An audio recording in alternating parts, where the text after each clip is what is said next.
Hai, selamat siang semuanya anak-anak.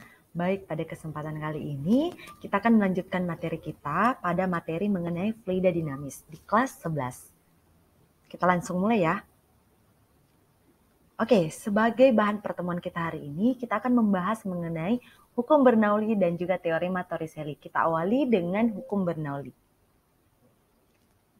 Oke, pada slide ini, kalau kalian perhatikan ini adalah seseorang, ada gambar ya, ada gambar di mana seseorang sedang menyiram tanaman. Nah, biasanya tanpa sadar kita biasanya menyiram tanaman, lantas kadang kita menjali teman kita. Nah, refleks kita apa? Kadang kita langsung dengan sengaja menutup sebagian dari ujung selang itu. Yang terjadi apa? Ya, benar sekali. Maka jarak pancuran air akan menjadi lebih jauh. Nah, secara tidak langsung, kita telah menerapkan prinsip dari hukum Bernoulli ini. Oke, yang berikutnya. Kalian lihat video singkat ini. Yap, benar sekali. Saya rasa hampir kita dari sebagian kita ini telah pernah naik pesawat. Dan yang memperhatikan, kalau kalian lihat di video ini, benar sekali. Pilot akan mengubah mode sayap sehingga yang terjadi bahwa sayapnya akan bengkok ke bawah. Hal ini bukan buat keren-kerenan saja. Tentu saja bahwa ini merupakan hal yang telah diperhitungkan oleh pembuat dari pesawat ini, di mana ini menggunakan konsep dari hukum Bernoulli. Oke, jelas ya?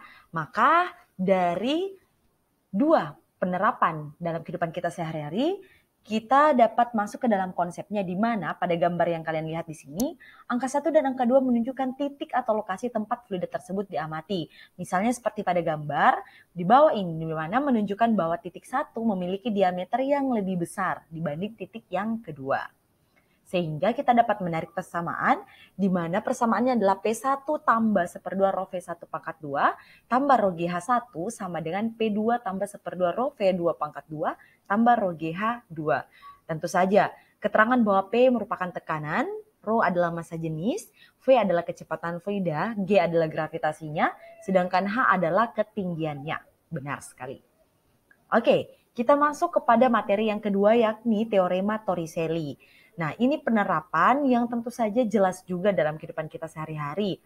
Anggap saja yang mempunyai tangki air, lantas di ujung tangkinya, biasanya di ujung tangki entah itu di bagian bawah, tengah, atau bagian atas, itu kita membuka kerannya, lantas yang terjadi bahwa fluida yang berada di dalam tangki akan keluar. Sehingga yang dapat diukur yang pertama apa? Benar sekali, kecepatan dari pancuran airnya.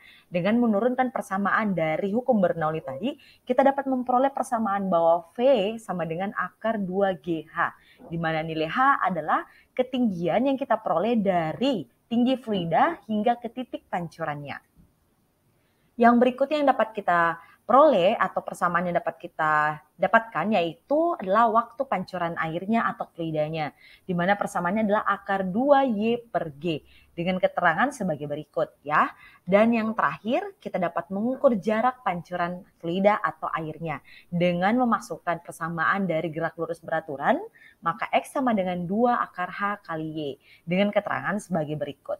Nah, benar sekali. Jadi kita telah memahami konsep dari hukum Bernoulli dan juga teorema Torricelli, serta memahami bahwa ternyata penerapan dalam kehidupan kita sehari-hari sangat jelas dan nyata, bahkan sering kita lakukan dalam kehidupan kita sehari-hari. Semoga materi hari ini cukup jelas dan kita masuk ke dalam contoh soal setelah pertemuan berikut. Terima kasih, selamat siang.